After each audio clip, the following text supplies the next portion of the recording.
Good morning students. Next definition is pair of interior angles on the same side of transversal और इसका दूसरा short name है को interior angles. को interior angles बड़ा नाम इसका कम्प्लीटली है, उसके नाम से जैसे आप इसको इंग्लिश को पढ़ेंगे इस लाइन को आपको पता लग जाएगा हम किन एंगल्स की बात कर रहे हैं। क्या बोला है मैंने? Pair of interior angles on the same side of the transversal. Transversal line के एक ही साइड पर जो इंटीरियर एंगल्स बनते हैं वो कैसे बनेंगे? अब ये दो पैरेलल लाइंस, ध्यान रखिएगा ये एंगल्स तभी बनते हैं जब लाइंस पैरेलल होते ही हैं। अगर लाइंस पैरेलल नहीं है तो ये एंगल्स नहीं बनेंगे। इंटीरियर एंगल तभी बनते हैं जब लाइंस पैरेलल हो, चाहे वो सिंपल इंटीरियर हो या अल्टरनेट इंटीरियर हो या को इंटीरियर हो। उसके बाद इनको एक ट्रांसवर्स लाइन ने कट किया तो क्या होगा? यहाँ पे ट्रांसवर्स लाइन के कट होने के बाद पेयर ऑफ इंटीरियर एंगल है तो मतलब बीच वाले इंटीरियर पोर्शन में बनेंगे। सेम साइड मतलब या तो इस तरफ लेफ्ट साइड पे या फिर राइट साइड पे, एक ही साइड पे। और पेयर मतलब दोनों एंगल्स क्या होने चाहिए? एक ही साइड पे होने चाहिए। तो मैं ये वाले लेफ्ट साइड पे ले लेती हूँ ये दोनों एंगल, तो ये दोनों कहलाएंगे कौन से एंगल? एंगल 1 एंड एंगल 2 मान लो। तो एंगल 1 एंड एंगल 2 आर को इंटीरियर एंगल्स। इन्हें आप क्या बोलेंगे? को इंटीरियर। को मतलब सेम साइड पे, इंटीरियर मतलब अंदर, एक ही साइड पे अंदर की ओर बने हुए एंगल्स को क्या बोला जाता है? को इंटीरियर। बट ये इक्वल नहीं होते। Angle 1 is not equal to angle 2। Angle 1 angle 2 के इक्वल नहीं है।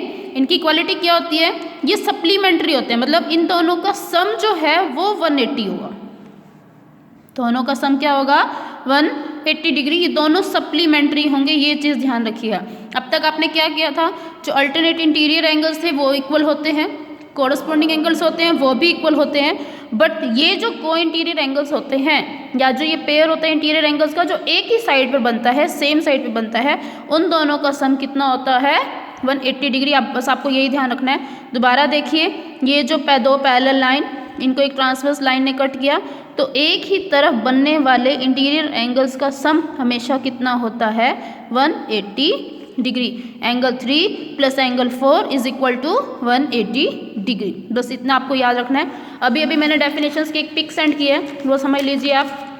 पहले आपको डेफिनेशन है, two parallel lines are cut by transversal line. दो पैरेलल लाइन है जिनको एक ट्रांसवर्सल लाइन कट कर रही है। Then each pair of the interior angles of the same side of the transversal are supplementary. तो जो पेयर बनता है, एक पेयर बने, दो पेयर बनते हैं वैसे तो, बट एक पेयर का सम कितना होता है? 180। तो दूसरे पेयर का भी सम होता है 180। दोनों सप्लीमेंट्री मतलब को इंटीरियर एंगल्स आर। आप इसको शॉर्ट फॉर्म में लिखेंगे तो क्या लिखेंगे? को इंटीरियर एंगल्स आर सप्लीमेंट्री।